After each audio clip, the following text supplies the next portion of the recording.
선생님 오늘은요 네. 이 서울 곳곳에서 이 투기꾼들이 난리치고 있다. 서울에 또 관심이 많으니까요. 많은 사람들이 뭐 모아타운이다, 모아주택이다 많은 얘기를 하는데 그 모아타운 곳곳에서 쪼개기 투기 현상이 벌어지고 있어요. 조합원 수가 많아지면 네. 뭐가 문제냐면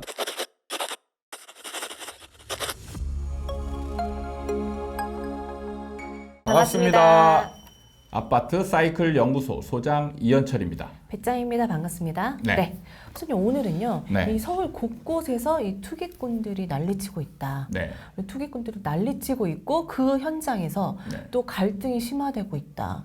뭐 반발하는 집회도 열리고요. 네. 그런 곳이 있다고 하더라고요. 네. 바로 모아타운인데요. 그래서 이 이야기를 좀 해보려고 해요. 네. 이 서울에 살고 있고 서울에 또 관심이 많으니까요. 많은 사람들이 뭐 모아타운이다, 모아주택이다 많은 얘기를 하는데 저는 좀 약간 모아타운이 그럼 재개발이라는 건가? 약간 좀 헷갈리더라고요. 그래서 그 개념부터 좀 짚고 넘어가는 게 어떨까 싶어요.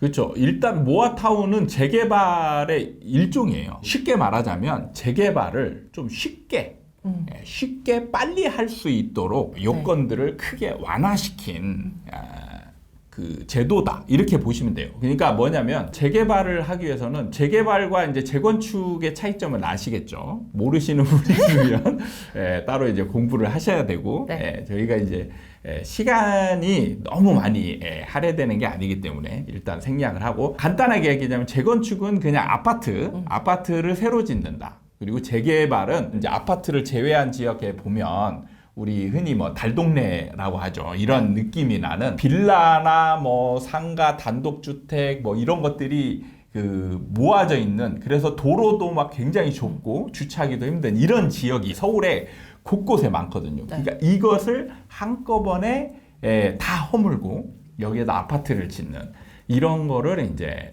재개발 사업이라고 하는데 투기 바람이 이제 너무 강하게 불다 보니까 사업 시행을 뭔가 좀 약간 어렵게 하기 위해서 이렇게 각종의 규제들, 그 절차들을 좀 이렇게 그 심도 있게 만들어 놨어요. 그것 때문에 이제 진행이 안 된다. 이런 볼멘 소리들이 많이 나오니까 서울시에서 그러면은 내가 사업 진행 빨리 하게 요건들을 많이 완화해 줄게 해가지고 뭐 조합원 설립, 정비, 계획 이런 것들 절차들이 굉장히 많이 있는데 간단하게 이런 절차들을 다 생략했어요. 특히 이제 그 관건이 되는 부분은 재개발 같은 경우 이제 노후도라고 해서 노후도가 67% 이상 그리고 주민의 동의 제가 볼 때 이제 제일 중요한 게 주민 동의율인데 주민 동의율이 80% 이상 되어야 이제 재개발이 진행이 가능했어요.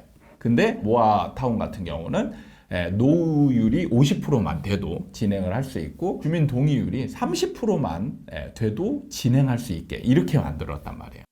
실제로 지금 서울에서도 한 38개 지역에서 모아타운 사업이 추진된다 얘기가 있더라고요. 네. 그럼 진짜 재개발하면 사람들이 그건 진짜 10년 이상 봐야 된다. 되게 그랬는데 이게 사업 절차들이 간소화되고 규제도 좀 완화됐으니까 진짜 빠른 시기에 할 수 있다. 그래서 되게 순풍처럼 잘 돌아갈 것 같은데 이게 되게 갈등이 심화된다고 하더라고요. 대체 뭐가 문제일까요? 일단 지금 그 모아타운 곳곳에서 쪼개기 투기 현상이 벌어지고 있어요. 전문 용어가 쪼개기 투기가 뭘까요? 지분 쪼개기라고 해서 네. 지분 쪼개기는 뭐냐면 집 한 채가 있으면 이게 이제 조합원이 한 명이잖아요. 그럼 이거를 지분으로 가는 거예요. 그러니까 예를 들면 배짱이님, 그렇죠. 배짱이님과 제가 한 건물에 반절씩 투자했어요. 그러면 2분의 1이에요. 근데 여기에다가 또 다른 한 사람이 또 들어와. 그래서 이 조합원 수를 늘리는 그게 가능한가요? 예. 그러니까 옛날에 재개발 현장에서 이게 어마어마하게 일어났어요.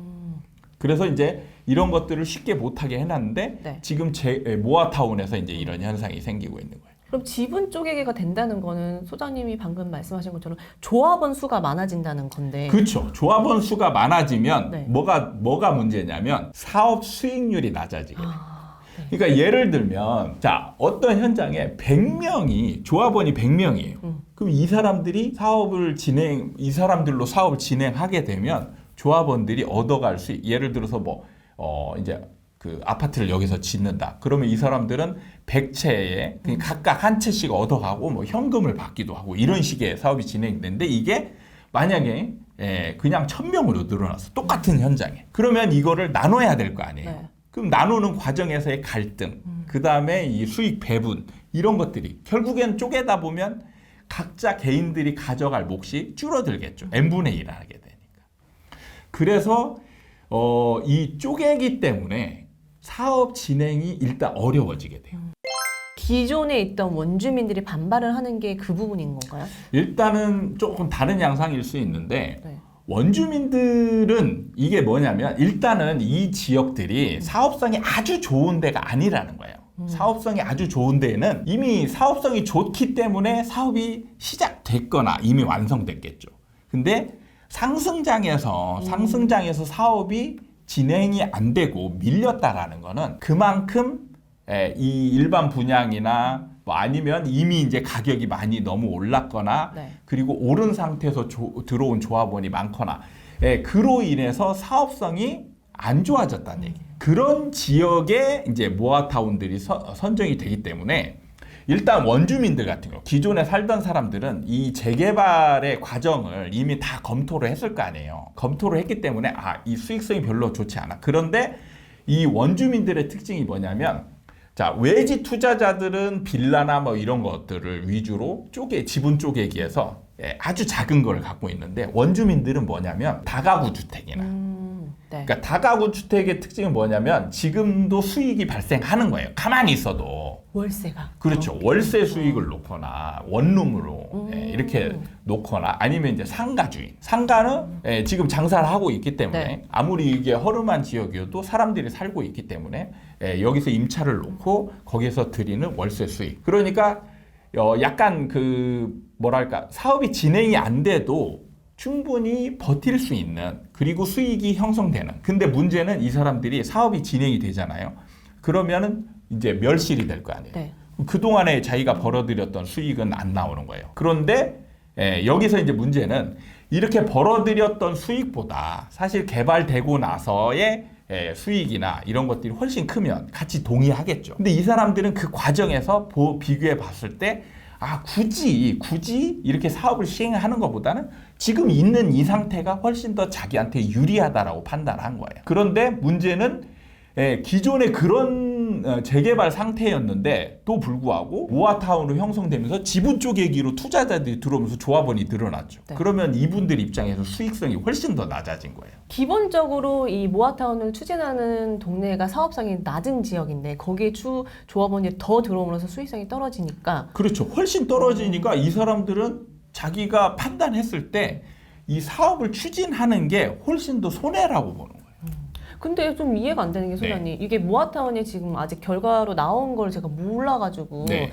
딱 어느 정도의 수익이 될지는 가늠은 안 되지만 그래도 재개발로 따져봤을 때 정말 낙후된 지역이 정말 신축 아파트들로 좀 나오는 거잖아요. 네. 그러면 수익이 정말 적지는 않을 것 같거든요.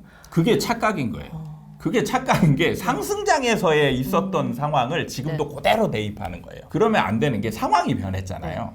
지금은 하락장이고 그러니까 두 가지가 크게 변했는데 일단 하락장이 됐다는 거 그리고 기존의 상승장 때의 건축비에 비해서 지금 자재비 건축비 등이 거의 배 이상 올랐다는 거예요.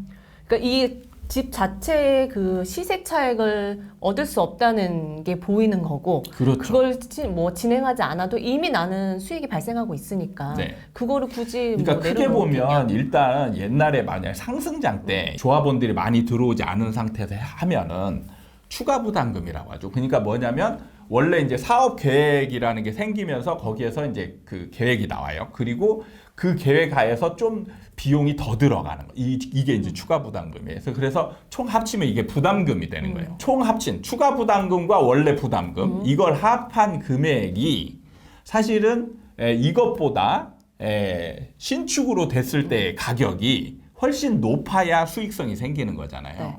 그런데 지금 이게 이제 허물어져 가는 거예요. 지금 하락장이기 때문에 신축으로 된다 해서 이게 가격이 높아진다는 보장이 없고, 두 번째는 건축비가 늘어남으로 인해서 부담금이 배 이상 늘었다는 얘기예요. 그러니까 기존의 사업성보다 지금의 사업성이 현저하게 떨어지는 상황이라는 거예요. 그런 상황에서 또 조합원들이 막 늘어나고 있는 이런 상황에다가 자기는 그래도 지금 수익이 벌어지고 있는데 문제는 이 조합 주민 동의율 30% 이게 문제인 거예요. 그러니까 이게 예전에는 주민 동의율이 80%니까 웬만한 사람들 반대하고 나면 사업을 진행할 수가 없는 거예요. 그것 때문에 사업이 진행이 안 되는 거였어요. 근데 외지인들이 들어와서 외지인들이 모여가지고 이 사람들은 이 사업을 진행하기 위해서 모인 사람들이잖아요. 이 사람들로 인해서 30%를 구성을 해서 사업 진행하자. 그럼 이제 일종의 강제 수용 같이 되는 거예요. 근데 진짜 초반에 말씀드렸다시피 지금 38개 지역에서 진행이 되고 있다고 했잖아요. 네. 그럼 방금 말씀하신 것처럼 이 진입의 장벽이 좀 낮다 보니까 추진을 하려고 생각하시는 분들도 되게 많을 것 같은데 네. 이 모아타운을 그럼 어떻게 바라봐야 될지. 그러니까 지금 원래의 좋은 취지는 이제 다 없어지고 그냥 그 현장들이 다 투기판이 돼버린 거예요. 그러니까 외지인들이 와가지고 그냥 막 지분 쪼개기 하고 그 다음에 그러면 이제 가격 좀 올라갈 거 아니에요. 그런 상태에서 또 빠지는 사람들이 생기는 거예요. 그러니까 전문꾼들은 치고 빠지기를 해버렸고 분위기에 막 휩쓸려가지고 아무것도 모아타운이 뭔지 모르는데 사업 진행된대 가격 올라간대 그럼 지금 사야 될까 해서 들어간 사람들. 그 사람들은 물려 있는 거고 원주민들은 지금 사업 진행되는 걸 바라지 않고 이 갈등만 지금 남은 상황이 되는 거예요.